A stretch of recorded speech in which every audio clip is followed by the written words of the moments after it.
तो supreme court ने तो ग्रीन क्रैकर्स जलाने की इजाजत दे दी है दिल्ली एनसीआर में, लेकिन अभी भी कुछ पर्यावरणविद हैं जो इससे बिल्कुल सहमत नहीं है और उनका बड़ा स्ट्रांग अपोजिशन है इसको लेकर। ऐसे ही हमारे साथ भवरीन कांधारी हैं जो क्लीन एनर्जी नाम से एक संगठन चलाती हैं और पर्यावरण को लेकर लगातार काम करती हैं। भवरीन जी, स्वागत है आपका टीवी 9 पर। मुझे बताइए, आप क्यों नहीं चाहती कि बिल्कुल भी पटाखे ना जलें दिल्ली में?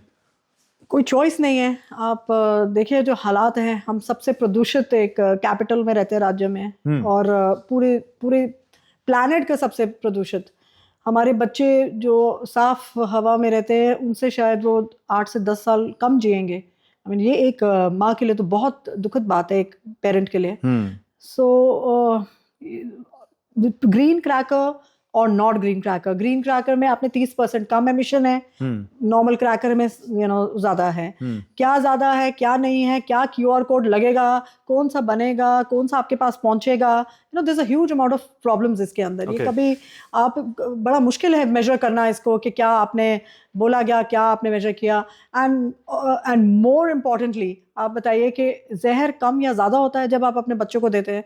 अगर आप किसी को खाना, बच्चों को बोलें कि किसी को बोलें कि मेरे बच्चों को खाना दे दो, आप बाद में आके पूछें कि आपने खाने में क्या दिया, कहते आज कम जहर दिया, आपके लिए ठीक है ये बात? Does it feel fine? Of course not.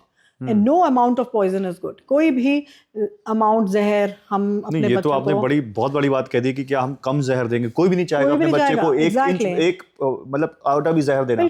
लेकिन देन फिर यहाँ पर बच्चों, आपने जो दिवाली अपने बचपन मनाई है, इतने पटाखे जलाए, क्या हम अपने बच्चों को उस दिवाली से वंचित रख दें? Well it's okay. अगर आप हेल्थ तो बहुत जरूरी है, सबसे जरूरी तो सेहत है हमारे बच्चों की। और यही नहीं, मैं तो हम लोग हर सोर्स ऑफ एमिशन की बात कर रहे हैं। क्रैकर, और क्रैकर ये दिवाली की बात नहीं करिए, क्योंकि हम क्रैकर्स पूरे साल की बात कर रहे हैं। क्योंकि एक बार ही जब पटाखे आ गए, जब लोगों ने खरीद लिए, तो वो हर दिन चलेंगे। वो क्रिकेट मैच जब जीतेंगे तब भी चलेगा, पॉलिटिकल रैलीज में भी चलेंगे, शादियों में भी चलेंगे, प्रोसेशंस में भी चलेंगे। और हमें पता है कि इन्फोर्समेंट का क्या होने वाला है। नहीं तो फिर तो वही बात आ गई मैम कि आपको केवल हिंदुओं के त्योहारों से दिक्कत है, दिवाली से दिक्कत है, तो बोल रहे हैं, और किसी दूसरे धर्म के त्योहार से कोई दिक्कत नहीं है। क्या वहां पोल्यूशन को लेकर कोई प्रॉब्लम नहीं है? नहीं, तो वही तो कह रहे हैं, क्योंकि आप दिवाली की बात कर रहे हैं, पर हम तो क्रैकर की बात कर रहे हैं। हमारे लिए तो आप सिर्फ दिवाली पे क्रैकर नहीं आए ना, क्रैकर आ गए तो अब वो सब तरफ जलेंगे। हमें उनकी हर दिन का ऑब्जेक्शन है क्रैकर की, क्योंकि वो एक जहर है। वो चाहे दिवाली पे चले, वो चाहे क्रिसमस पे चले, वो गुरपुरब पे चले, वो क्रिकेट मैच पे चले, वो प्रोसेशन पे चले। दिवाली मनाए कैसे? तो दिवाली का उससे कोई मतलब ही नहीं है। दिवाली का क्रैकर से कोई मतलब ही नहीं है। अच्छा। इतने तरीके हैं, आप अपने घर में खाने से, रंगोली से, अपना फेस्टिविटी, गाना बजाना, इतनी चीजें हैं। क्यों उसको उससे रिलेट किया जा रहा है?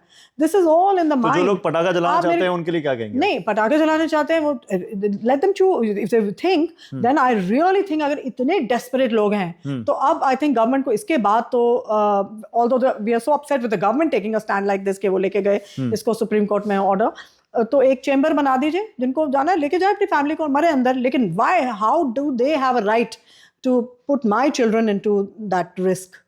मैं क्यों जहर पीऊं? क्योंकि आप जब जला रहे हो तो वो हवा मेरे बच्चे भी पी रहे हैं, या मैं चला रही हूँ तो मैं अपने पड़ोसी को भी कर रही हूँ poison. So I don't think anybody has the right to do that, चाहे वो सुप्रीम कोर्ट है, चाहे वो मेरा पड़ोसी है। Nobody can do that, they should not be allowed to do that. ये बहुत बड़ा स्ट्रांग ओपिनियन है और मुझे लगता है कि अब देखते हैं इस पे क्या राय लोगों की आती है। Thank you so much. Thank you ji.